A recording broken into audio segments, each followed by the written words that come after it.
Hey guys, in this video, we're going to take a look at how you can increase or decrease the extra dim intensity on the Samsung Galaxy S22 series.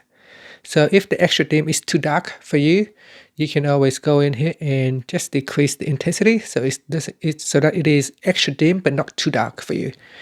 Now first, let's go back to the home screen by tapping on the home button at the bottom of the screen. And from the home screen, swipe down at the top and tap on the settings icon. In settings, go down and tap on accessibility. Next, tap on visibility enhancement. Then we go down and tap on the extra dim. Tap on the left hand side panel. In here, turn on extra dim. Then you can decrease the intensity by dragging the slider bar to the left hand side.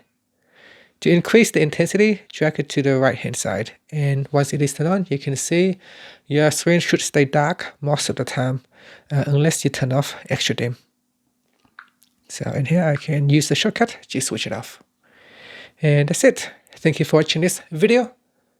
Please subscribe to my channel for more videos.